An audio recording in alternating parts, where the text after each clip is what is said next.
Não fui eleito para ser o gerente da crise.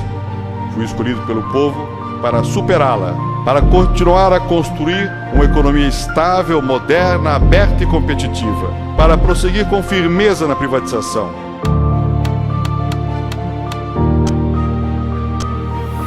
My fellow citizens, at this hour, American and coalition forces are in the early stages of military operations to disarm Iraq, to free its people, and to defend the world from grave danger.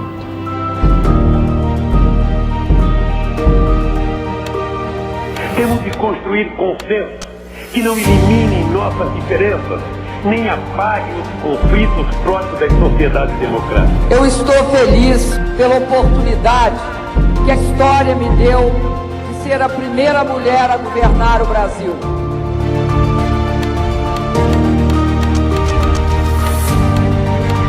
Boa tarde, todo o povo brasileiro. Ajuste fiscal abre espaço para os juros poderem cair naturalmente. Não se trata de concordar ou não com o governo, mas de combater um golpe de Estado que poderá mergulhar o Brasil em um doloroso processo.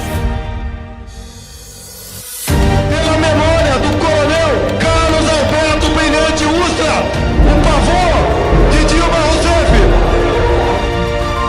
Estamos fazendo a modernização das leis trabalhistas e você terá inúmeras vantagens. Não aturarei de um cidadão que vem aqui e não sabe ouvir a posição de uma mulher eleita. Deus acima de tudo, Deus acima de todos.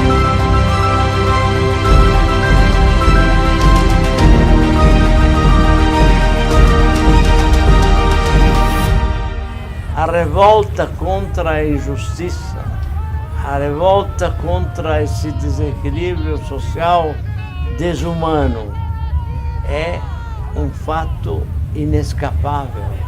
E precisamos, portanto, como jornalistas, contar a verdade como ela é.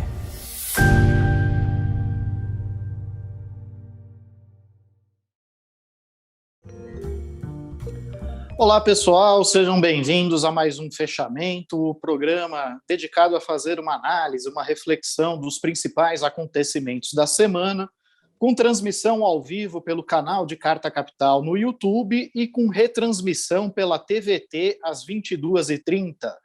O meu nome é Rodrigo Martins, eu sou um dos editores da revista Carta Capital e hoje eu estou na companhia da repórter Ana Flávia Gussen. Seja bem-vinda, Ana Flávia. Obrigada, Rodrigo. Obrigada a todos. Também na companhia do Maurício Tusvol, direto do Rio de Janeiro. Olá, Maurício. Olá, Rodrigo. Boa noite, colegas. Boa noite a quem nos acompanha. Também do nosso repórter especial, André Barrocal, direto de Brasília. Olá, Barrocal.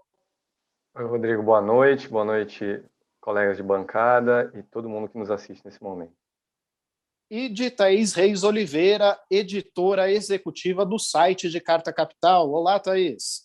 Oi, Rodrigo, boa noite aos colegas e a todo mundo que nos acompanha. Bom, pessoal, hoje era para ser o dia 3 do califado de Bolsonaro, mas aparentemente o golpe que foi prometido pelo ex-capitão subiu no telhado.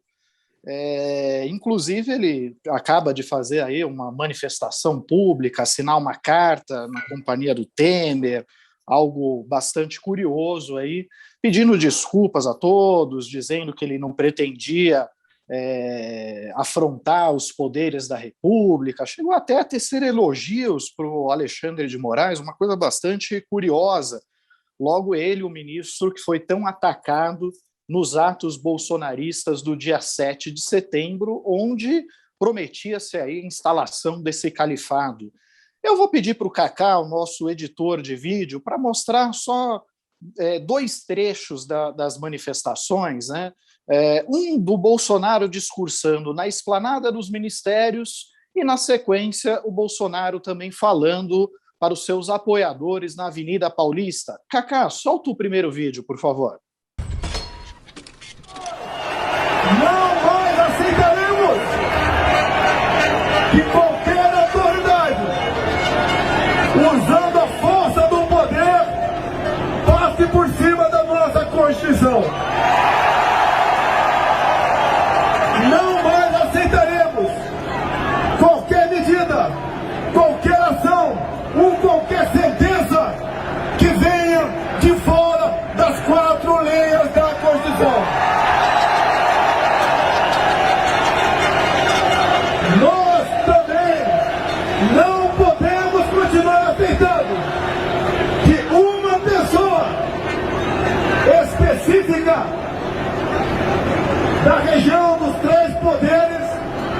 continue barbarizando a nossa população. Não podemos aceitar mais prisões políticas no nosso Brasil.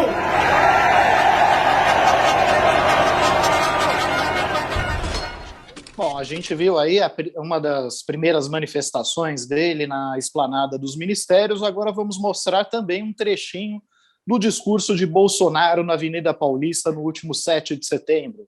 Cacá, solta pra gente, por favor. De vocês. Enquanto vocês estiverem ao meu lado, eu estarei sendo porta-voz de vocês.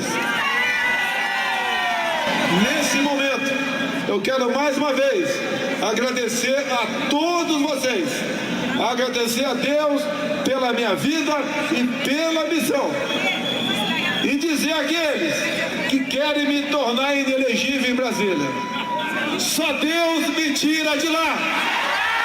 Nós acreditamos e queremos a democracia. A alma da democracia é o voto. Não podemos admitir um sistema eleitoral que não oferece qualquer segurança por ocasião das eleições. Não podemos ter eleições que parem dúvidas sobre os eleitores. Nós queremos eleições limpas, auditáveis e com contagem pública dos mesmos. Não posso participar de uma farsa como essa, patrocinada ainda pelo presidente do Tribunal Superior Eleitoral. Pois é, e não só o presidente Jair Bolsonaro fez esses discursos claramente golpistas, né, insultando, afrontando ministros do STF, dizendo que não vai reconhecer o resultado das eleições se não houver urnas auditáveis, né, urnas com voto impresso, contagem manual. Os seus apoiadores também saíram às ruas com uma série de cartazes pedindo o fechamento do Supremo Tribunal Federal, intervenção militar, enfim, defendendo que efetivamente Bolsonaro desse um golpe e assumisse plenos poderes no Brasil. E o mais curioso é que houve um grupo que, de fato, acreditou que Bolsonaro teria conseguido cumprir esse intento. No caso, um grupo de caminhoneiros que estavam ali participando dos atos em Brasília. E eu vou pedir para o Cacá passar também esse vídeo, que é imperdível, é impagável. Acaba de tomar conta do nosso Brasil. Estamos com o Bolsonaro, acaba de decretar estado de sítio. Meus amigos e minhas amigas de todo o Brasil, desculpa pela emoção, mas a nossa luta, a nossa garra, valeu a pena. Ficamos sabendo agora que o presidente da República, Jair Messias Bolsonaro, resolveu agir. E, a partir de agora, o Brasil está em estado de sítio. Conseguimos! Fizemos parte dessa... Conseguimos estado de sítio! Vamos tirar os vagabundos de lá, conseguimos tirar os 11, nós fizemos nossa parte, viemos para Brasília, levantemos o cu da cadeira e viemos para Brasília fazer a nossa parte.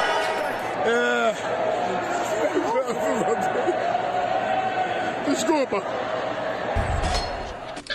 Bom, pessoal, quando eu assisti esse vídeo pela primeira vez, eu confesso que quase eu chorei também. Chorei de rir. Eu imagino que estava faltando capim nesse sítio. Que sítio que ele estava se referindo exatamente, Ana Flávia? É o sítio do Pica-Pau Amarelo. Deve com aquela ser, turma né? toda lá. Pode ser, pode ser. Dona Benta mandou dizer que não autoriza. Que não autoriza, pois é. Mas, de qualquer forma, curiosamente, depois de todo esse circo armado e das reações do presidente do Supremo Tribunal Federal, do presidente do Senado, do Arthur Lira botando panos quentes, nem sequer mencionou o nome do presidente, ainda sugeriu que a Câmara dos Deputados atuasse como um pacificador, né, desse conflito e tal, depois de toda essa dor de cabeça que ele criou, e com caminhoneiros fazendo paralisações em estradas em mais de 15 estados, Bolsonaro, enfim, assinou uma carta dizendo que ele nunca teve a intenção de afrontar os poderes. E, ao que consta, essa carta ela foi redigida sob a mentoria de Michel Temer. O ex-presidente Michel Temer, que assumiu o poder sem voto após o impeachment fraudulento de Dilma Rousseff, né, e que tempos atrás havia orientado o próprio Bolsonaro que não convinha ele brigar com o seu vice, né? Ele entende muito bem disso, era vice da Dilma e tramou, né, o golpe parlamentar que destituiu a presidenta no Palácio do Jaburu, onde ficava, inclusive, montando o seu gabinete futuro. Mas eu vou passar a palavra agora para a Thaís. Thaís, conta para a gente os detalhes de como que surgiu essa carta, quais são as versões por trás dessa carta, na qual parece que Bolsonaro amarelou, arregou, é isso mesmo? Olha, Rodrigo, eu diria, com todas as palavras, que sim, Bolsonaro recuou, é obviamente um recuo, todas as bravatas que ele proferiu em discurso para milhares de pessoas na Paulista mal duraram 48 horas, e teve, como você mencionou anteriormente, um protagonista desse movimento é o ex-presidente Michel Temer, que foi convidado por Bolsonaro a almoçar em Brasília e teria feito a ponte de uma conversa entre Bolsonaro e entre o ministro Alexandre de Moraes. Os dois teriam conversado por telefone, e Temer também teria, segundo as informações que foram divulgadas por colunistas, por pessoas da imprensa que cobrem bastidores, Temer teria, inclusive, redigido parte dessa carta. O assessor dele, que é o Elcinho Mouco, que é um assessor de longa data do Michel Temer, foi o responsável pela redação final. Chama a atenção porque esse texto não tem as marcas da prosa do Michel Temer, não tem mesóclise nem nada disso, mas também não é um texto que nada tem a ver com a maneira com que o Bolsonaro se expressa e que desmente, basicamente, todas as afirmações que ele vem fazendo aí desde o início dos preparativos para esses atos do 7 de setembro e também para o que ele disse na Avenida Paulista, o que ele disse para os manifestantes em Brasília. É certamente um recuo. Ele entendeu que chegou a um ponto de não retorno na relação institucional, chamou-se alguém para apaziguar, mas eu acho que, a meu ver, isso não quer dizer que o Bolsonaro, que esse recuo é um recuo estabelecido, né? A dança bolsonarista é sempre provocar crises, recuar, provocar uma nova crise, voltar a recuar, e a gente vai viver esse psicodrama aí até que ele seja de fato apeado do poder pelas urnas ou por um processo de impeachment. Essa é a grande questão, né, Thaís, eu vejo, porque a pergunta que fica bem grande assim será mesmo, né, depois dessa carta do presidente? Porque quantas vezes ele já recuou, né? É aquela história de botar o guiso no pescoço do gato, né? Será que vão conseguir colocar dessa vez? Outros tentaram. Lá no início do governo, o primeiro bombeiro foi o vice Mourão, ainda que iníciozinho, antes de romperem de vez. Talvez até por isso tenha caído na antipatia do Bolsonaro tão cedo. Depois vieram outros, né? Mas mais recentemente teve aquela reunião com o ministro Fux lá, que ele saiu todo paz e amor, né? Falou com os repórteres na porta e parecia que a partir dali as coisas iam andar. No dia seguinte estava falando bobagem de novo. Agora solta essa carta depois da visita do Temer, que a gente vai esperar para ver, né? Ele se contradisse e falou que nunca atacou instituição nenhuma. Quando, na véspera tinha mais uma vez atacado, por uma sequência de 10 dias atacando, falando em fechamento, ou diretamente ou indiretamente, fechamento do STF, fechamento do Congresso, várias barbaridades. Chama o Alexandre de Moraes de canalha num dia e no dia seguinte fala das qualidades dele, quer dizer, um negócio que soa falso, né? A gente sabe da proximidade do Alexandre de Moraes com o Temer, né, com o PMDB de São Paulo, com aquele grupo ali. Eu acho que, de fato, o Temer pode ser uma ponte entre o Bolsonaro e o Alexandre de Moraes, o ministro, sem dúvida. Agora, é aquela história, né, Thaís? Tem aquela frase, feliz é a nação cujo Deus é o Senhor. Infeliz é a nação que precisa de Michel Temer aconselhar o presidente para a gente poder estar nos eixos desse país.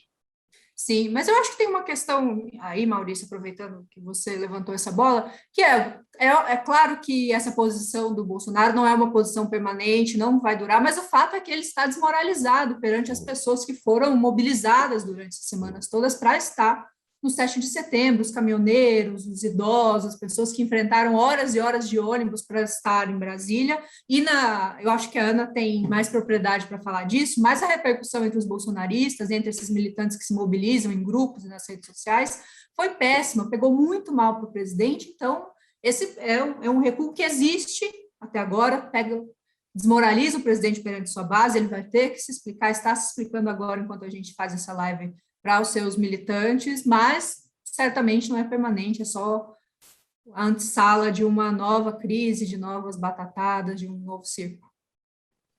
Aliás, antes de passar para a Ana Flávia, só gostaria de observar o seguinte, que realmente, né, nesse 7 de setembro, os apoiadores mais fiéis e radicais do presidente compareceram, né? Inclusive algumas figuras caricatas, como o nosso Quixamã, né, brasileiro, com chifres de búfalo ou chifres de sei lá o quê, nossa versão brasileira, né, daquela figura que invadiu o Capitólio nos Estados Unidos, né?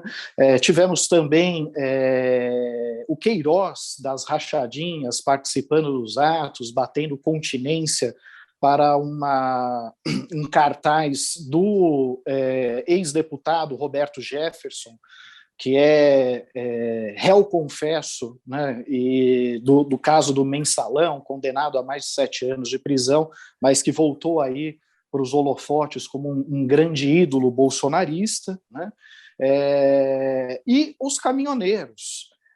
E os caminhoneiros eles foram assim, uma figura central, porque num primeiro momento, eles ameaçaram invadir o Supremo Tribunal Federal em Brasília. E, num segundo momento, eles promoveram bloqueios em rodovias de pelo menos 15 estados brasileiros. E o Bolsonaro teve que gravar um áudio, né, para pedir que eles se desmobilizassem. O Cacá tem até esse áudio aqui, daqui a pouquinho eu vou pedir para ele passar esse áudio. E o que é mais curioso é que muitos caminhoneiros bolsonaristas não acreditaram nesse áudio, acharam que pudesse ser uma fake news, uma criação de algum humorista e por aí vai.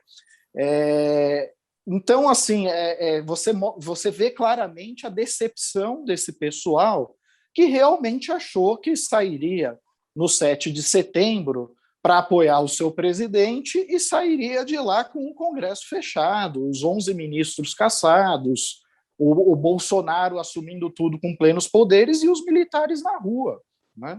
Cacá, solta só esse trechinho que o Bolsonaro pede a desmobilização dos caminhoneiros, por favor.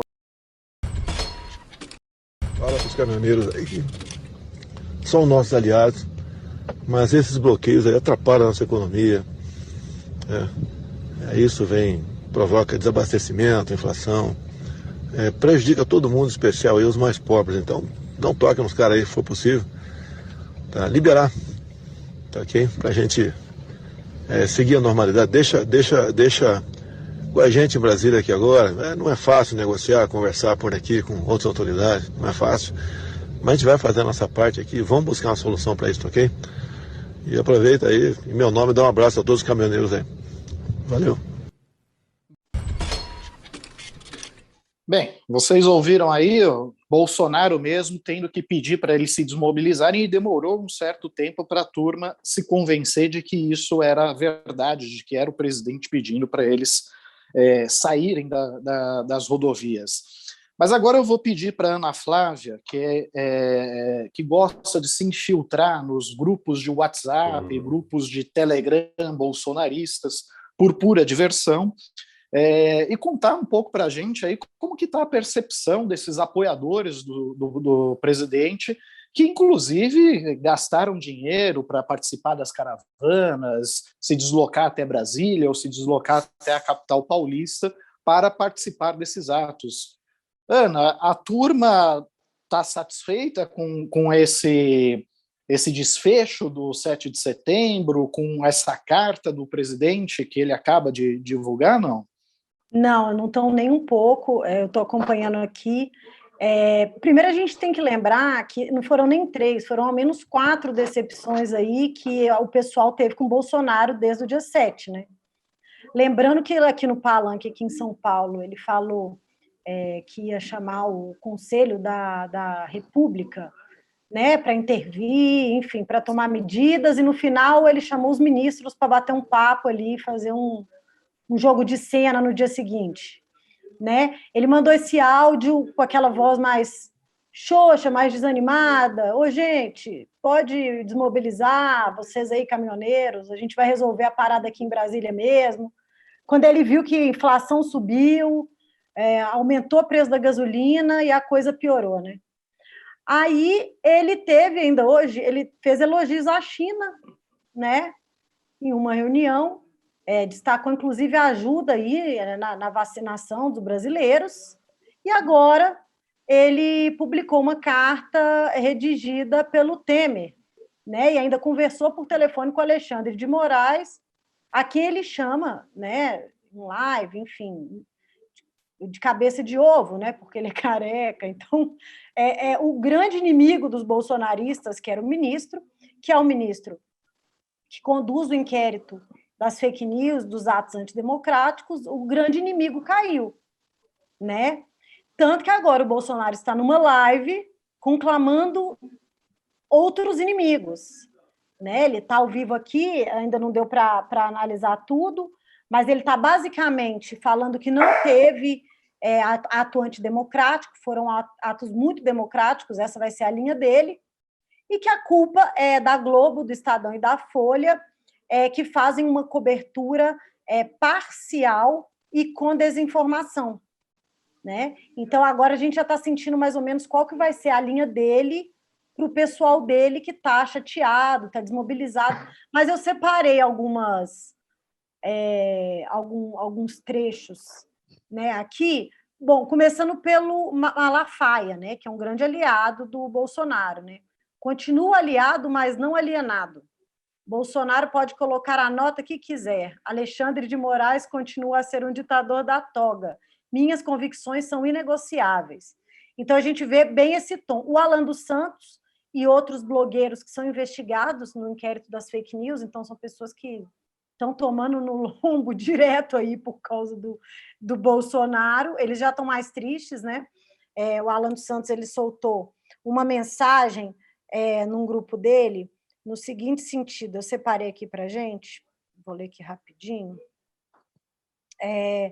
Ele fala assim: aos que me chamam de emocionado, relaxa, que depois eu escrevo uma nota falando que foi o calor do momento. Porque o Bolsonaro, na nota que o Temer teria redigido, ele coloca ali na linha do calor do momento, né, que foram faladas aquelas questões. A realidade, isso Alan dos Santos, a nota foi horrorosa e uma confissão de bravata. É o termo que a imprensa, que analistas políticos costumam usar para esses acessos aí de Bolsonaro, é bravata, né? E o Alan dos Santos recorre a ela. E a mentira, que eu desejo ver o presidente fora do poder. A lição, isso é uma lição que ele dá para os companheiros dele. Não defenda seu sentimento contra a realidade. Tipo, gente, entendam, a carta é real, e vocês têm que encarar isso daí. A maioria dos bolsonaristas do grupo que eu estou não acreditam, acham que é uma fake news, invasão ao site do Planalto. Outros alegam que o Bolsonaro está fazendo isso para recuar, deixar o STF agir e poder dar o bote no STF. E já outros acreditam que o Exército, que não ajudou a dar o golpe na terça, abandonou o presidente da República. Então, assim, pela narrativa do pessoal mais da base que estava lá, eles vão... Quer entregar a primeira teoria conspiracionista, eu acho que eles vão pegar. Mas a turma dele, formador de opinião, o pessoal dos sites de fake news, quem está à frente aí dos grandes canais de YouTube, sentiram baque e expuseram isso, né? Então, acho que dá uma arranhada aí na imagem do Bolsonaro com a turma dele. Pois é, e o Charles Santos diz, é um dos piores dias para o gado. O Jader Barroso Neto acrescenta, todo esse barulho para negociar com o mordomo é um incompetente mesmo. Eu desconfio que aqui ele está se referindo, o mordomo a que ele se refere é o Temer. Embora eu tenha sérias dúvidas se foi o Temer mesmo que redigiu essa carta, porque eu senti falta das mesóclises dele e tal, né? Imagino que se fosse uma carta realmente do Temer, ela terminaria como tal Keloei, é isso, Ana Flávia? É isso que dizia o meme que circula na... E o Márcio Avelar fez um comentário aqui muito parecido com o que o Maurício fez antes do início do programa, quando as câmeras ainda estavam desligadas, mas ele diz o seguinte, mas vai precisar de muito psiquiatra no SUS, hein? Vai precisar tipo um plano Marshall de psiquiatria para o Brasil. Realmente, pelo que nós vimos aí desfilando nas ruas, realmente vai precisar de muito psiquiatra. Inclusive, no Rio de Janeiro, que eu fiquei surpreso, assim, não é só a presença do Queiroz e o fato dele ter batido continência por um cartaz do Roberto Jefferson, mas é o fato de que alguns cariocas estavam pedindo para tirar foto ao lado dele, né? Veja só, ele virou uma celebridade, a celebridade da rachadinha, né? Mas eu vou passar a palavra agora para o André Barrocal, que é o autor da reportagem de capa de Carta Capital dessa semana, que vai puxar pelo assunto mais sério, fora esse carnaval que vimos nos últimos dias, porque, afinal de contas, o Brasil está vivendo, de fato, uma tragédia, né? O Brasil está acorrentado a essa situação em que Bolsonaro ameaça o tempo todo dar um golpe, mas não tem condições de dar esse golpe, e, ao mesmo tempo, a oposição não tem força suficiente para derrubá-lo nesse momento, uma vez que tem lá na Câmara, na presidência da Câmara, Arthur Lira, que é o biombo presidencial, senta sobre mais de 130 pedidos de impeachment e não demonstra qualquer disposição para despachar algum deles, para dar sequência a algum deles, além do Centrão, que ocupa cargos estratégicos no governo. Barrocal, até quando que a gente vai ficar refém desse impasse? Rodrigo, muito provavelmente até a próxima eleição, a eleição do ano que vem. Eu gostaria aqui de separar os meus comentários em duas partes. A primeira parte é sobre a minha reportagem em si, que eu concluí e escrevi hoje de manhã, quando o presidente Bolsonaro ainda não tinha divulgado essa carta de arrependimento, digamos assim, sobre as suas últimas declarações a respeito do Supremo Tribunal Federal e do juiz Alexandre de Moraes, um dos membros da Corte. O que nós vimos até ontem, quarta-feira, foi basicamente a confirmação do cenário que eu prenunciava na reportagem da semana passada. O que eu dizia na semana passada? Que muito provavelmente o golpe do 7 de setembro, planejado pelo bolsonarismo, não ia dar em nada. E, de fato, não deu em nada. Mas que o presidente Bolsonaro daria uma demonstração de força suficiente para manter a posição que ocupa atualmente. Em resumo, o presidente não tem força para avançar e dar um golpe, mas tem força para resistir e não cair. E o que nós vimos até ontem, quarta-feira, foi exatamente este cenário. O presidente não conseguiu, no 7 de setembro, aquele rastilho de pólvora desejado por ele, para quem sabe ver policiais militares e membros do Exército saírem às ruas também, mobilizados diretamente pelo próprio presidente ou não. Isso nós não vimos, mas nós vimos ao mesmo tempo que o presidente Bolsonaro ainda é capaz de mobilizar uma parcela considerável da sociedade brasileira e levá-la a se manifestar de forma raivosa e radicalizada nas ruas. Vimos isso aqui em Brasília, houve muitas carreatas vindas de fora de Brasília, de outros estados. Vimos isso em São Paulo, a manifestação da Avenida Paulista foi provavelmente a maior ocorrida por lá desde o impeachment de Dilma Rousseff, desde as marchas pelo impeachment de Dilma Rousseff. E o resumo sobre essa capacidade de mobilização do presidente está em uma pesquisa feita no dia dos atos na Avenida Paulista por um grupo de professores universitários, que, em resumo, mostra o núcleo duro bolsonarista. Pessoas que votaram nele na eleição de 2018, brancos, homens com renda familiar acima de 5 salários mínimos, com nível universitário, que se autodeclaram de direita, que se autodeclaram conservadores ou muito conservadores ou um pouco conservadores. E com base em pesquisas de opinião sobre a popularidade do governo e sobre a intenção de voto do presidente Bolsonaro na eleição do ano que vem, a gente pode resumir que essa parcela radicalizada do bolsonarismo tem 25% hoje. Então, até o dia 7 de setembro, e também até ontem, o que nós vimos foi o presidente conseguir mobilizar essa parcela da sociedade. E com 25%, não haverá impeachment. Isso é preciso ficar claro. Quem nos assiste precisa ter clareza disso. Com 25% de apoio na sociedade, o presidente Bolsonaro não perderá o cargo. Então, até ontem, o cenário era esse: o presidente capaz de mobilizar um quarto da população a seu favor, mas não mais do que isso, e, portanto, sem conseguir avançar. O que o quadro hoje... E um detalhe, e com isso eu passarei para o quadro a partir de hoje, a partir dessa nota pública aí de arrependimento. O fato novo, pós-manifestações de 7 de setembro, foi que a direita não bolsonarista começou a ensaiar adesão ao Fora Bolsonaro. Eu me refiro aqui ao PSDB de João Dória Júnior, governador de São Paulo.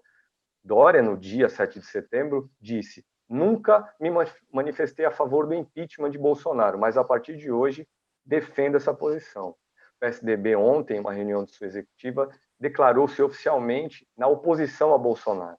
Vemos na direita não bolsonarista o PSD de Gilberto Kassab criar uma comissão para estudar o impeachment de Bolsonaro, comandada essa comissão pelo próprio Kassab.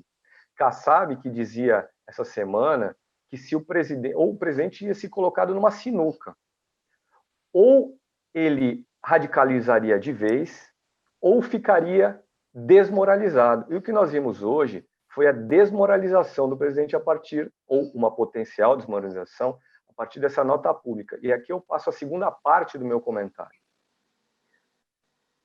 O que, de concreto, essa nota pública do presidente de arrependimento, que é o resumo que eu entendo mais adequado, de arrependimento, embora seja uma nota mentirosa do início ao fim, porque, como o Maurício já destacou, o presidente passou semanas criticando o Supremo e Alexandre de Moraes, e agora diz numa nota que foi o que ele falou no 7 de setembro foi calor do momento. Calor do momento, coisa nenhuma.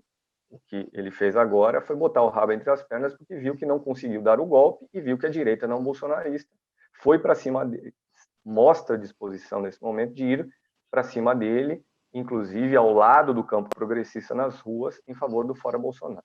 Mas o que muda hoje, nesse quadro que eu descrevi de impasse? Bolsonaro não consegue avançar, mas também não recua porque tem força.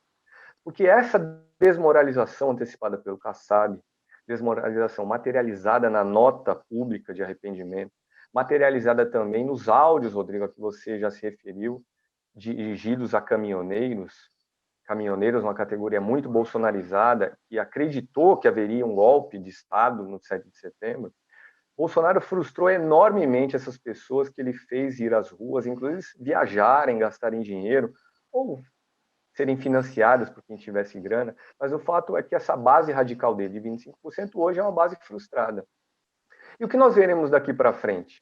O presidente será capaz de manter esses aliados, apesar da frustração sentida por eles, ou esses frustrados, radicalizados, vão aos poucos abandonar o presidente por terem se cansado de apoiar um líder que ameaça e não jamais cumpre as suas ameaças. Então, isso pode mudar o tabuleiro também daqui para frente.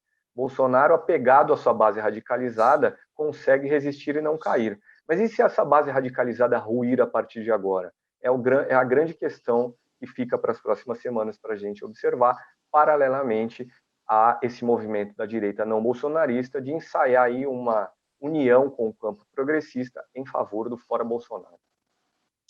E tem também um outro aspecto que o próprio Barrocal destaca na reportagem que ele fez para a Carta Capital, que é a questão da economia, né? Nós estamos numa situação bastante delicada, são quase 15 milhões de desempregados, tem mais outros 6 ou 7 milhões de desalentados, temos uma inflação que está crescente, acabou de sair um novo número, salvo engano, 9,68 ou 67, seja qual for o número correto, aproxima-se dos 2 dígitos de inflação, enquanto a população, o poder de compra da população está ruindo, está decaindo.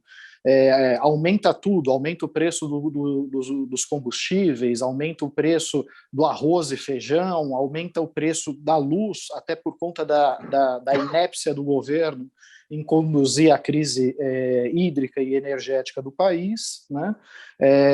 E também isso acaba gerando uma insatisfação de setores econômicos importantes, né? A chamada turma do PIB. Barrocal, você não acha que essa turma do PIB pode demonstrar sua insatisfação em relação ao governo de forma mais incisiva a partir de agora? Verdade, Rodrigo. Recordo aqui uma matéria que foi também capa da revista há cerca de 2 semanas, que retratava uma mudança a partir do mês de agosto do humor do empresariado e principalmente do dito mercado, aí a turma do sistema financeiro. Essas iniciativas da direita não bolsonarista de lentamente se aproximar do fora Bolsonaro, na verdade essas iniciativas respondem a um descontentamento crescente da turma endinheirada do Brasil. Porque essa direita não bolsonarista nada mais é do que uma representante desses endinheirados brasileiros. E o que nós vemos, então, desde agosto para cá, é um mau humor muito grande por parte do sistema financeiro, particularmente dos bancos, de empresários também, e isso se expressa nas previsões de crescimento da economia brasileira para o ano que vem, nas previsões de inflação para o ano que vem, nas previsões para a taxa de juros do Banco Central para agora, para o final do ano, e também para o ano que vem. Qual é o quadro hoje? Você mencionou a inflação, Rodrigo. A inflação hoje, a inflação dos últimos 12 meses encerrados em agosto, essa é uma informação de hoje do IBGE, foi de 9,6%, você mencionou esse dado. Quase, vamos arredondar, 10%. Mas alguns itens, esse número já é um número grande. Agora, alguns itens específicos pesam ainda mais no bolso da população. Nesses 12 meses, olha aqui, o café subiu 22%, as carnes subiram 30%, o etanol subiu 62%, a gasolina subiu 39%, o botijão de gás subiu 31%, a conta de luz residencial subiu 21%. Não foi por outra razão que o presidente Bolsonaro... Uma dúvida, o feijão subiu quanto? Você sabe, não? Não separei esse dado. Vamos buscarei até o final do programa, vou citar o feijão e o arroz também. Vamos citar o arroz e o feijão. Mas não é por outra razão que no áudio dirigido hoje aos caminhoneiros, o presidente Bolsonaro pedia o fim da paralisação de estradas em 15 estados, porque isso provocaria ainda mais inflação, prejudicaria ainda mais a economia. Olha os dados aqui.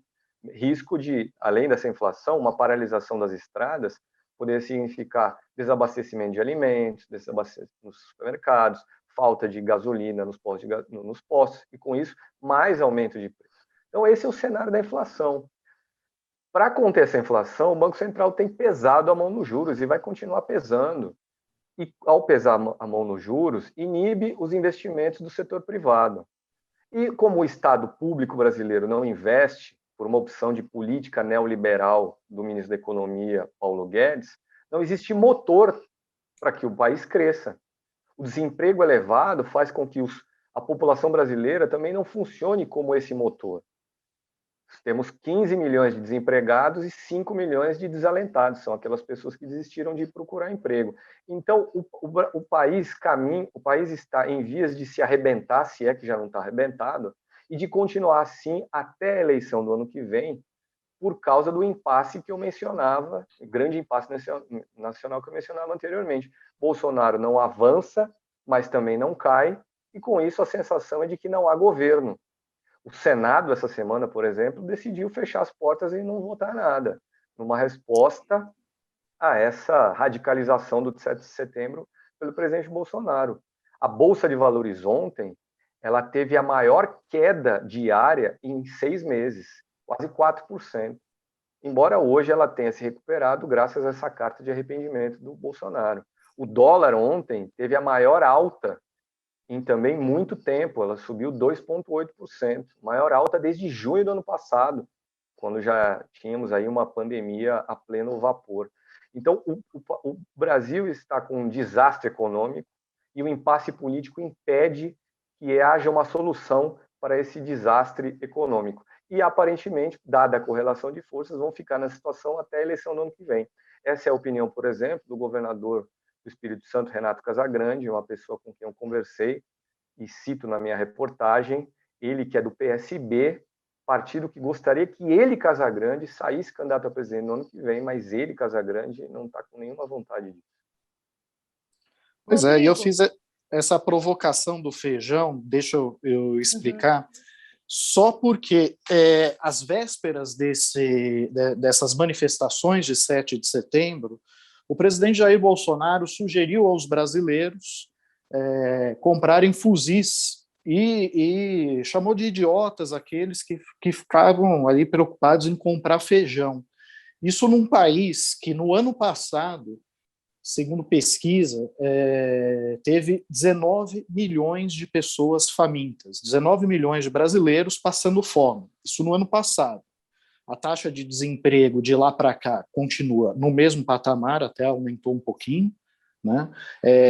A inflação aumentou, o desalento continua no mesmo patamar, então é muito razoável supor que o Brasil continua com esses mesmos 19 milhões de famintos ou mais, 19 milhões de pessoas que sequer têm condições de comprar feijão, mas que o presidente estava sugerindo comprar fuzil, né, que no mercado doméstico o modelo mais barato custa mais de R$8.000.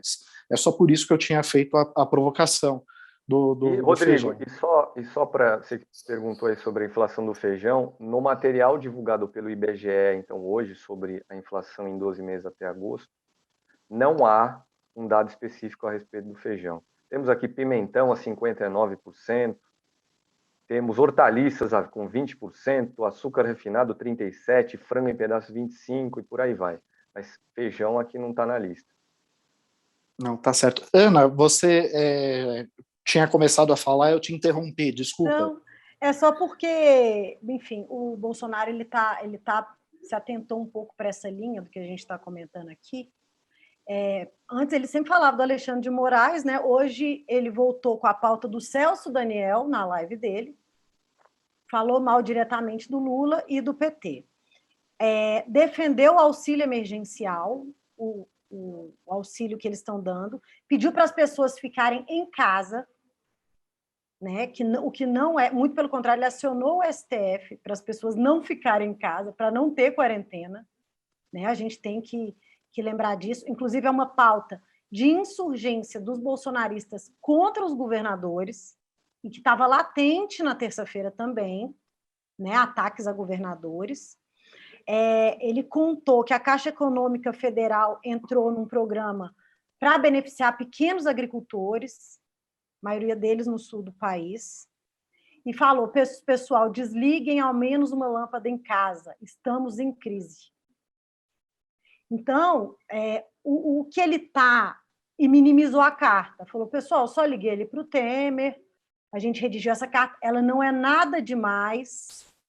Então, a gente vê que até ali na live, ele deve ter sentido que esse recuo o prejudicou com o eleitorado, e ele está assim, com um tom abaixo, nesse momento, ao vivo, ali na internet. Então, mudou-se o inimigo, né, de Alexandre de Moraes, ele se volta ao PT, Celso Daniel, Lula e comunismo, que ele mencionou também, mas ele já entra na pauta da inflação, da carestia e da crise energética. Então, nem que seja hoje, parece que ele sentiu um pouco o baque. Essa é a minha análise agora, a live ainda não acabou, mas vamos ver depois como é que ele vai encerrar isso daí. Lembrando que o governo recentemente prometeu aumentar o Bolsa Família, o valor do benefício em 50%. Esse programa seria rebatizado para Auxílio Brasil, né? E, no entanto, na proposta de orçamento enviada pelo governo para o Congresso Nacional para 2022, não foi incluído, não foi previsto qualquer recurso para suportar esse aumento. E depois o governo alegou que tentaria fazer isso por meio de um calote, uma moratória dos precatórios, que, na verdade, são dívidas que o governo é obrigado a pagar por determinação judicial. E que o Congresso ameaçou não votar se Bolsonaro seguisse na linha que ele estava. Né? E que, se o judiciário também quiser, ele diz que tem que pagar e ponto. Né? O precatório, o governo ele tem uma série de dívidas, o precatório é quando surge já uma ordem judicial, olha, pague esse valor para fulano porque você está devendo para ele. Né? Então não é tão simples assim fazer uma moratória para você conseguir manejar o orçamento e incluir recursos nesse programa. E lembrando também que, apesar das promessas de Bolsonaro, temos quase 1.200.000 famílias brasileiras na fila de espera do Bolsa Família. Né? Famílias que preenchem os requisitos do programa, que deveriam estar recebendo o benefício, mas que não estão porque o governo ainda não as incluiu na lista de pagamentos. Bom, eu vou chamar agora o vídeo que foi gravado pelo Sérgio Lírio, redator-chefe de Carta Capital. Ele está morando em Lisboa atualmente, e ele falou um pouquinho sobre a repercussão do 7 de setembro aqui no Brasil, nos países europeus, nos Estados Unidos, na mídia, né, estrangeira. Eu vou pedir para o Cacá rodar esse vídeo. Cacá, solta para a gente, por favor. Olá, colegas de bancada, olá quem nos assiste. Os jornais, rádios e TVs da Europa e dos Estados Unidos acompanharam com atenção os protestos de 7 de setembro no Brasil. Percebe-se uma clara mudança de visão em relação a Bolsonaro. Já não se considera o ex-capitão como uma figura cômica, uma espécie de sub-Trump. Vê-se agora uma figura muito mais perigosa, como se fosse um coringa do Batman, um palhaço, um clown, tomado por delírios autoritários e por delírios de grandeza. Esse episódio do 7 de setembro, em relação à Europa, aos Estados Unidos e ao resto do mundo, empurrou o Brasil alguns degraus abaixo e nos lançou um pouco mais profundamente no porão do isolamento internacional.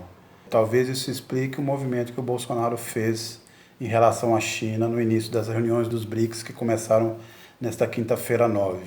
Depois de passar o mandato inteiro, ele e os seus ministros desdenhando da China, considerando a China um inimigo, tentando se juntar a um suposto eixo ocidental que combateria o avanço chinês, ele agora deu para elogiar a China e dizer que o país é fundamental, crucial, como realmente é, na distribuição da vacina.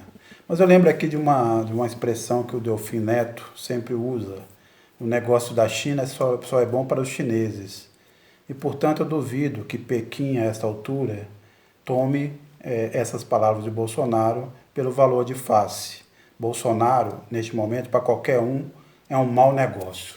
Há um aspecto cultural desse fenômeno, dessa tentativa canhestra de golpe, estendido nesse lockout dos caminhoneiros, em todo esse delírio que o Brasil tem vivido nos últimos anos, mas especialmente nessa semana do 7 de setembro, que é a relação entre o declínio econômico e o declínio cultural do Brasil. Nesse período, nessas últimas décadas, a indústria brasileira definhou, tornou-se nada, ela já teve mais de 20%, quase 30% de importância no PIB. hoje caminha para menos de 10% de importância do PIB. Isso quer dizer que empregos de boa qualidade foram destruídos, que o operariado que formou as massas urbanas definhou. O que hoje as cidades oferecem a quem vive lá são subempregos. Então são os entregadores de aplicativos, os motoristas de Uber, os ambulantes de toda forma que tentam ali desesperadamente, com muita dificuldade, sobreviver. Enquanto nas cidades desapareceu o industrial, o chamado empresário nacional, junto com a ideia de um projeto nacional, o que prosperou no Brasil foi o agronegócio, que financiou, em grande medida, essas manifestações de Bolsonaro, e o comércio, meio um comércio de mascate, como aquele comércio da virada do século XIX, início do século XX, que também é grande apoiador de Bolsonaro. Na visão dessa gente, desse agronegócio que apoia o Bolsonaro e desse comércio mascate, o ideal do Brasil era ser uma espécie de Idade Média no sentido literal, ou seja, teríamos ali um grande castelo e os camponeses ali embaixo, no entorno, vivendo de uma maneira precária e doando ali parte da sua produção, eventualmente entregando os filhos e as filhas para servirem ao senhor do castelo. É essa situação que exprime muito este momento brasileiro, no meu entender.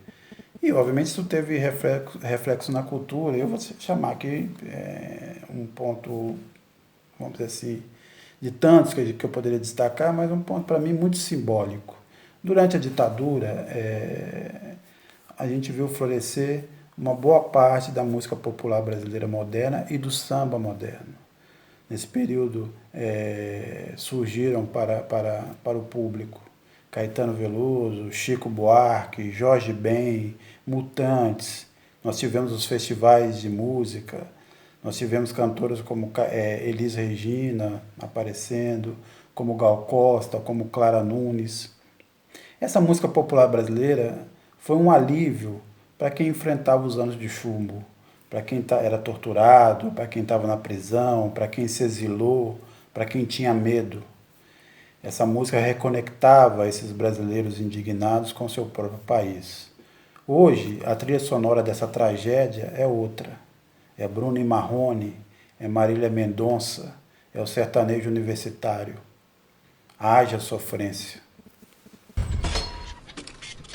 Pois é, pessoal, e aqui no intervalo fui informado de que o presidente Jair Bolsonaro ele já explicou a razão da inflação.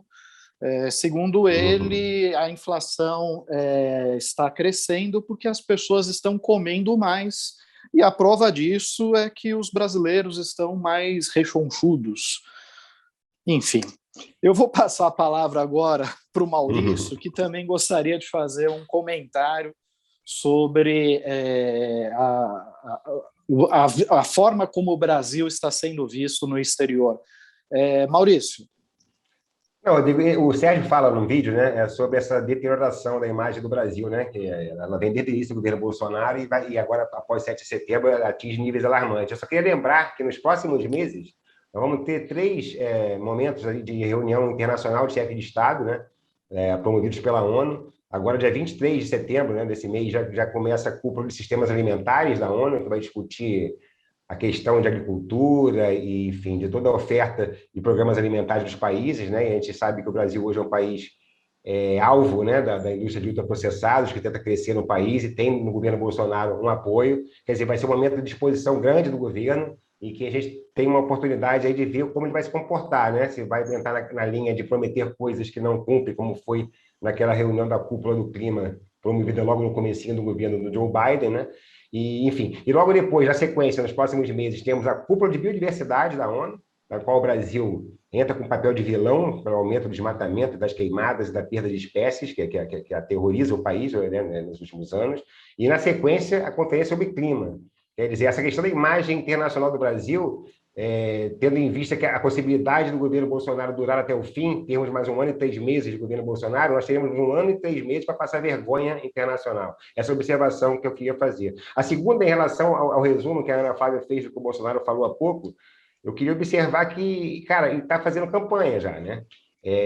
O grupo dele político dá várias guinadas, né? Sempre com esse apoio aí da máquina da fake news por trás, e após esse fiasco aí aparente, tanto da intervenção dele no 7 de setembro, quanto dessa carta aí pedindo desculpas, digamos assim, que foi mal recebida pela própria militância, ele está apelando para a campanha. Quando ele traz a baila PT, Lula, Celso Daniel, esse tipo de questão, ele vai iniciar uma campanha, e aí, como nós vemos que realmente não existe na Câmara dos Deputados hoje, infelizmente, não se tem articulação que possa levar adiante, apesar do posicionamento do Kassab, muito bem falado pelo André Barrocal, aí, do PSDB, né, que começa a apertar, de certa forma, o cerco contra o Bolsonaro, por causa do presidente da Câmara, Arthur Lira, não vai ter impeachment. E não tendo impeachment, nós teremos 1 ano e 3 meses de campanha antecipada. Essa é a questão que nós temos que observar.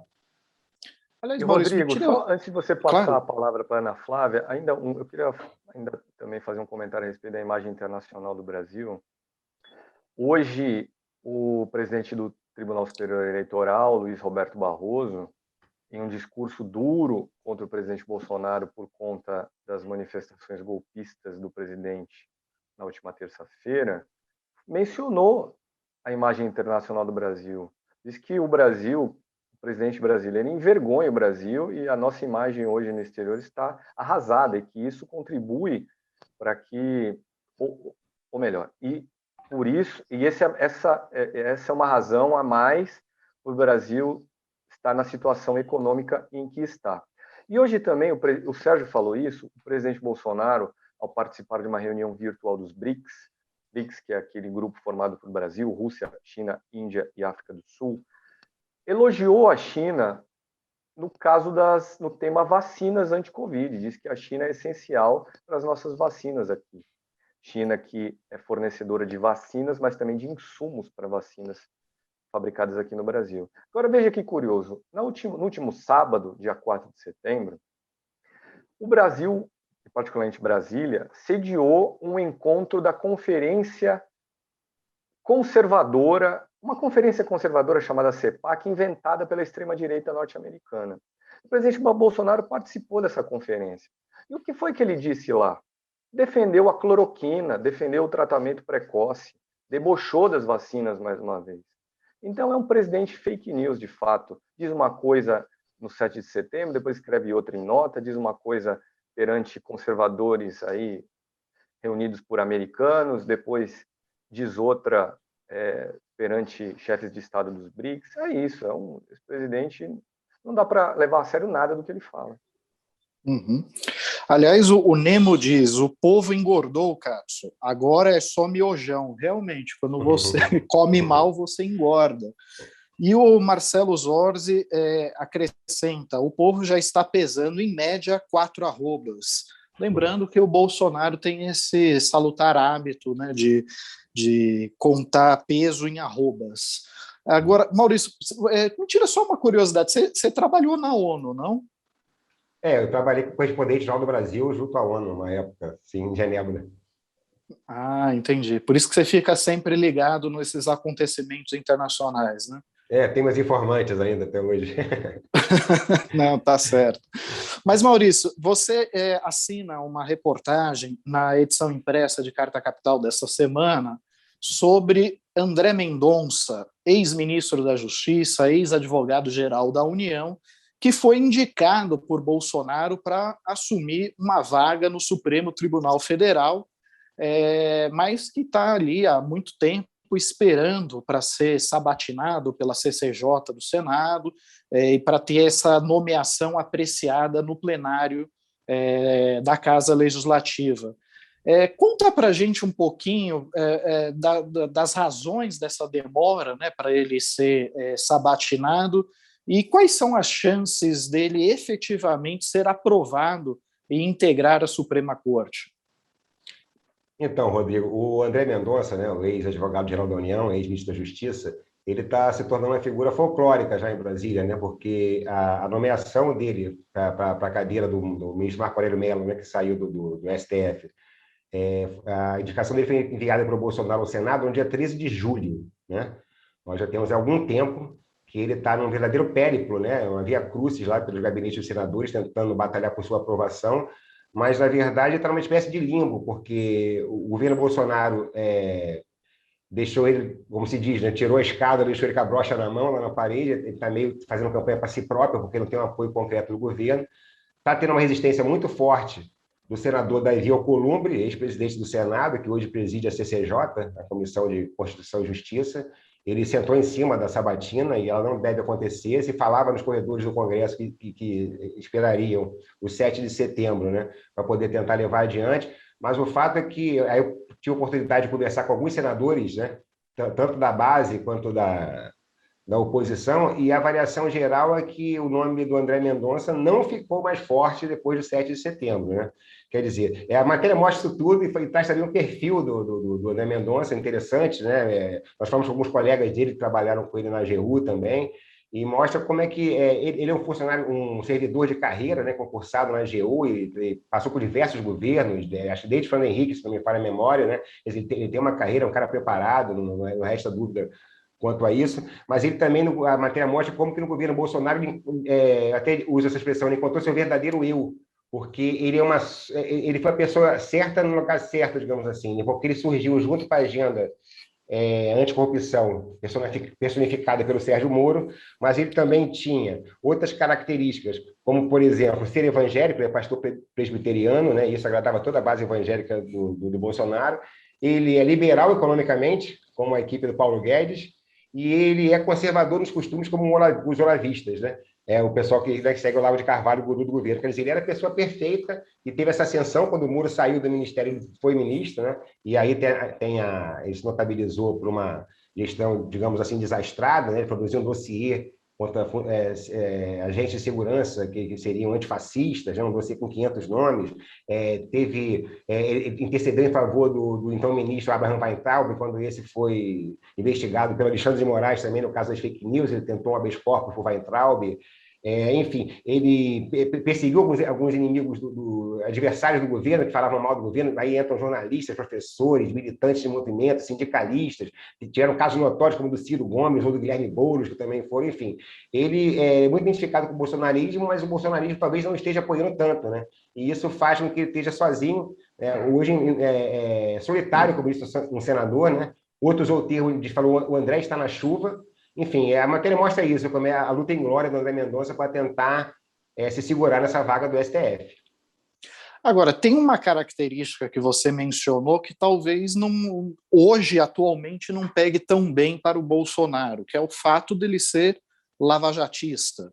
Né? E, inclusive, recentemente, ele chegou a fazer promessas para figuras da Lava Jato e tal. Isso assim, não acaba gerando uma ponta de desconfiança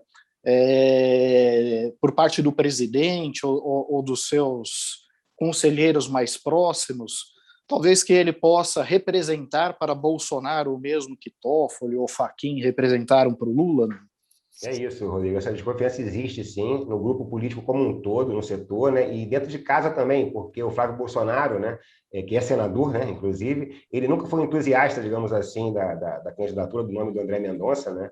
Ele nunca escondeu sua preferência inicialmente pelo ministro Humberto Martins, né, do STJ, mas o que eu pude apurar com os senadores que eu conversei é que o medo do Flávio, o temor do Flávio, é que uma vez no STF, de fato, o André Mendonça vire as costas para quem o indicou, né, no caso, para o presidente Bolsonaro, e assuma essa sua origem aí lavajatista, como você falou, né, que ele vem dessa origem lavajatista, né? E quando a gente fala lavajatista, lembrando sempre que o combate à corrupção é bem-vindo sempre, entendeu? Mas ele representa uma linha, digamos assim, punitivista do direito que vicejou no Brasil nos últimos anos e que assusta muita gente no parlamento, né? Não só no partido do Bolsonaro, como em outros também. E isso é mais um empecilho para... Não dá para dizer que a candidatura do André Mendonça subiu no telhado ainda, não dá. Ele pode ser nomeado amanhã e eu quebrar a cara.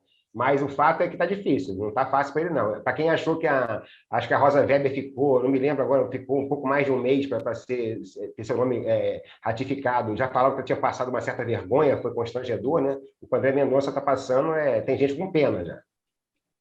Aliás, Barrocal, na sua avaliação, você que está aí em Brasília, acompanha de perto, existe, de fato, o risco do Senado acabar rejeitando o nome do André Mendonça ou não?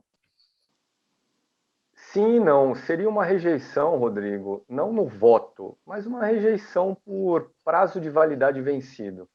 Ele fica lá com a sua indicação mantida em banho-maria e assim vai. Troca, acaba o governo Bolsonaro, o próximo presidente indica uma pessoa para o lugar, ou então o próprio presidente Bolsonaro desiste diante do banho-maria dado em André Mendonça e indica outra pessoa. E gostaria que só de vender o próprio peixe, eu escrevi uma reportagem em junho em que eu contava que o presidente Bolsonaro tinha sido alertado pelo senador Davi Alcolumbre, que é o comandante da CCJ do Senado, CCJ que sabatina e vota, em primeiro lugar, indicados para o Supremo. Disse o Alcolumbre ao presidente Bolsonaro: se indicar André Mendonça, não marcarei a sabatina. E está aí, até agora, nada de sabatina. E os fatos posteriores àquele recado do Davi Alcolumbre só contribuíram para que a má vontade do Senado com a indicação de André Mendonça se mantivesse no mínimo igual, para não dizer que aumentasse. Por exemplo, quando o presidente Bolsonaro esculhamba o Supremo Tribunal Federal, ele não ajuda em nada a que André Mendonça, seu indicado, seja aprovado para o mesmo tribunal que ele esculhamba. Uhum. Aliás, a Annelise pergunta: esse André Mendonça não foi aquele que aplicava a torto e direito a Lei de Segurança Nacional? Sim, é ele mesmo. Ele usou a Lei de Segurança Nacional contra vários críticos do governo, entre eles o Boulos, Ciro Gomes, o Maurício já mencionou, mas também pessoas comuns. Eu me recordo, por exemplo, de um militante, de um professor, um sociólogo, se eu não me engano, mas que era militante político também, que financiou um outdoor no Tocantins, que dizia que o Bolsonaro não valia nem um pequi ruído. E isso bastou para que o ministro da Justiça entrasse com um processo judicial, ele em pessoa, ele ministro, usando a Lei de Segurança Nacional para tentar constranger esse crítico do governo. Quer dizer, como ministro da Justiça, ele se notabilizou mais como um advogado pessoal de Bolsonaro do que qualquer outra coisa. Agora, Thaís, como que estão os preparativos para os atos contra o Bolsonaro previstos aí para o próximo domingo, dia 12? Você acredita que a esquerda, incluindo o PT, PSOL, vai de fato aderir às manifestações convocadas pelo MBL? Olha, Rodrigo, a posição de ambos os partidos até agora, do PSOL e do PT, é que não.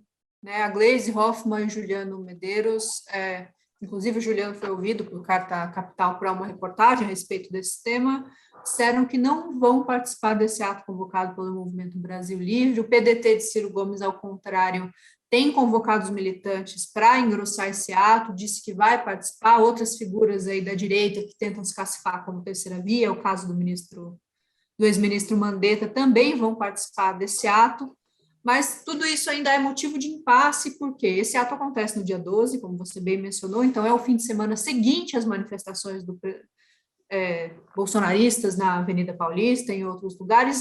O timing ideal para que se dê uma resposta as manifestações pró-Bolsonaro, e que para esse movimento pelo impeachment, ainda que seja um processo que é dificílimo de acontecer, mas que depois desses discursos do Bolsonaro ganharam sim força, passaram a envolver atores que até então vinham evitando tomar posição frontal pelo impeachment, para que isso de fato aconteça e para que haja uma resposta das ruas, ao menos do mesmo tamanho que a resposta que o presidente Jair Bolsonaro deu nesse fim de semana com seus apoiadores. É claro que muita gente disse que as manifestações de Brasília floparam, que mencionam ali as 8 quadras ocupadas da Avenida Paulista. Não foi realmente um estrondo, um sucesso de público, mas é fato que muita gente foi às ruas, e como o Barrocal mencionou anteriormente, isso indica que o apoio popular ao presidente ainda é grande, então a possibilidade de apeá-lo do poder via impeachment se torna muito difícil. Então, ainda há essa discussão entre os movimentos mais ligados à esquerda, se vão ou não encampar esse ato convocado pelo MBL, se vão, talvez, anunciar um outro protesto em outro local, vão encontrar esse ato. Tem muita gente que defende que a esquerda deve, sim, participar desse protesto, ainda que não nos termos que o MBL tem ditado até aqui.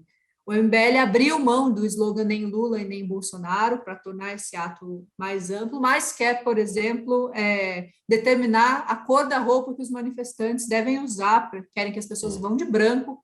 E é claro que os partidos de esquerda, os movimentos que já estão na rua contra o Bolsonaro há algum tempo, não vão, e, a meu ver, aqui uma opinião particular, não devem deixar um movimento como o MBL, que anti-Lula, anti-Dilma, que foi o grande protagonista dessa ruptura institucional que o país vem vivendo desde 2014, que o MBL dite atos anti-Bolsonaro. Ao mesmo tempo, a hora de ir para a rua é agora, então até amanhã a gente deve ter definições a respeito disso e vai ver se no dia 12 vai haver, de fato, um grande ato contra o Bolsonaro, se esse é o começo da tal falada frente ampla. Bom, e nos encaminhamos aqui para a reta final do programa. Eu vou passar para as considerações finais, começando pela Ana Flávia, que está quieta há um bom tempo, e aí não é do feitio dela. Não, na verdade, eu queria chamar a atenção para a questão do marco temporal que segue se arrastando lá em Brasília, né?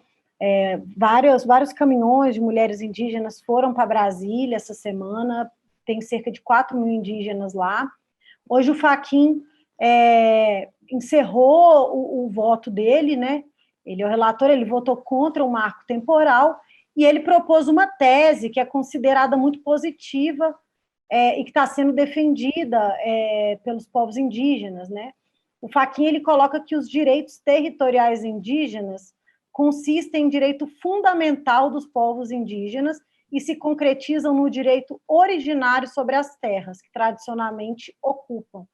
Então, são inalienáveis, né? Estão indisponíveis, porque eles detêm o direito sobre essas terras, além de ser um direito imprescritível, né? Ou seja, ele corta totalmente a tese da temporalidade ali. Mais uma vez foi suspenso o julgamento, vai ser retomado na quarta-feira com o ministro Cássio, né, dando início à sua votação. E durante a leitura do voto do Fachin, os 4 mil indígenas estavam em Brasília, acompanharam tudo por telão, e eles comemoraram com a Constituição Federal nas mãos. Então, assim, achei uma imagem relevante. A gente tem que manter essa pauta levantada, porque a gente sabe que o agronegócio e o ogronegócio estão em peso financiando advogados, entidades que estão como Amigos Curi nesse julgamento. E, então, não vamos esquecer que tem essa batalha em Brasília aí, sendo conflagrada aí nos próximos dias. E queria chamar o pessoal para acompanhar o direto da redação amanhã. Vai estar eu e o Maurício na bancada a partir das 18 horas. Tá certo. E, Maurício, já que você foi citado, quais são as suas considerações? Então, Rodrigo, acho que nos próximos dias a gente tem que ficar de olho nessa questão da medida provisória sobre as redes sociais, né, lançada pelo presidente Bolsonaro, porque ela foi questionada, né, os partidos da oposição, o PSB, à frente, questionou a MP, o STF já se manifestou, a ministra Rosa Weber deu 48 horas para o Bolsonaro explicar melhor o que ele quer, né? E é curioso porque eu acho que esse governo ele tem uma gana especial com as coisas que o Brasil tem como mais avançada, né? Foi assim, por exemplo, com o Plano Nacional de Imunização, né, no Brasil, considerado exemplo internacional, né, desmoralizado no início da pandemia. O Programa Alimentar Brasileiro, também considerado referência internacional, o governo desmoralizando ele nas discussões que estão sendo travadas na ONU. E agora, essa questão do marco civil da internet. O marco civil da internet foi uma discussão, né? Até o deputado Alessandro Molon foi o relator, né? Eu tive a oportunidade, na época, de fazer mais de uma matéria, né, que acompanhei esse caso, e foi uma discussão democrática, né? E o marco civil da internet é muito avançado, e essa MP coloca em risco os avanços obtidos pelo marco civil da internet no Brasil. Quer dizer, nos próximos dias é mais um assunto aí que a gente tem que ficar de olho. Tá certo.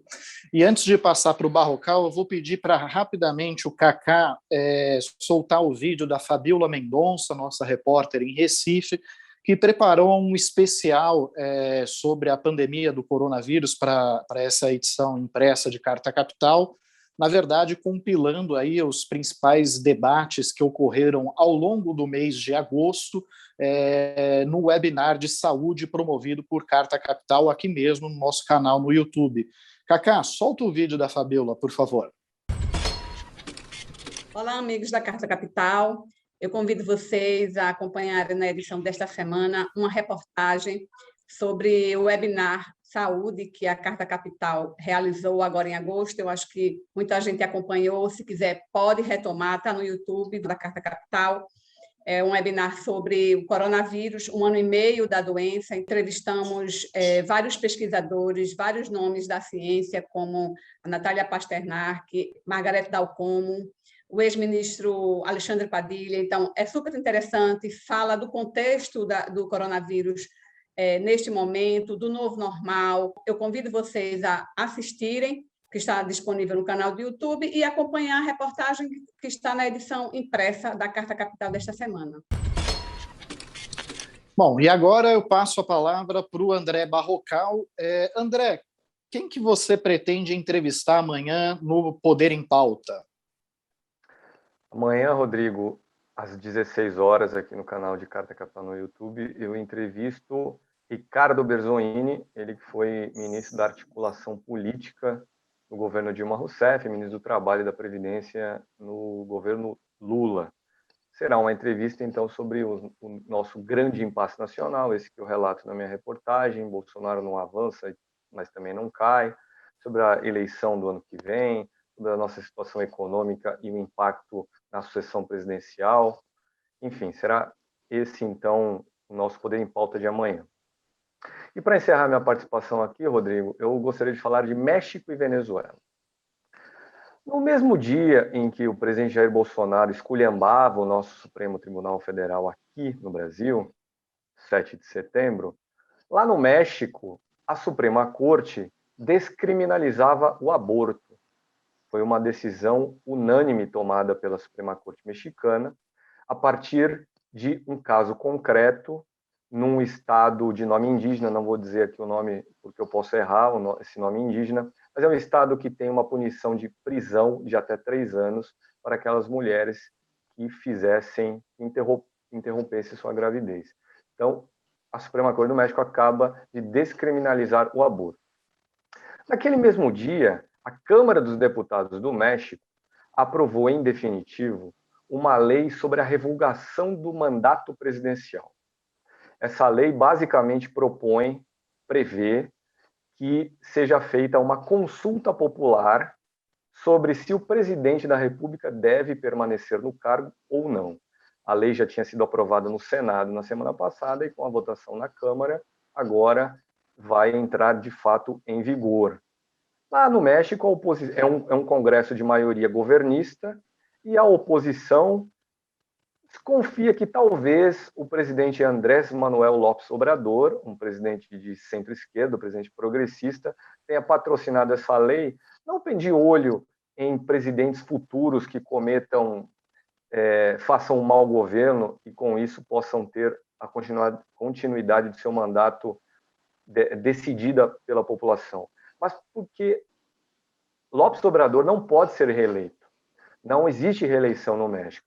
Então, quem sabe, quando estiver perto do fim do mandato dele, ele não poderá invocar essa lei para perguntar à população: e aí, população, vocês querem mesmo que eu saia?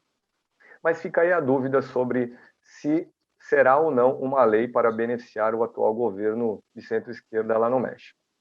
E lá na Cidade do México também tem ocorrido reuniões entre o governo Nicolás Maduro, da Venezuela, e a oposição venezuelana. Negociações intermediadas pela Noruega. E a Noruega, na última segunda-feira, dia 6 de setembro, informou que as duas partes, o governo Maduro e a oposição venezuelana, chegaram a acordos parciais sobre 2 temas. Um tema é uma reivindicação antiga da Venezuela a respeito de um território formalmente controlado pela Guiana, um território conhecido por Essequiba, rico em recursos naturais. Então, nós vemos aí que, nesse aspecto, o governo e a oposição venezuelana estão de acordo. Devemos continuar reivindicando esse território para nós.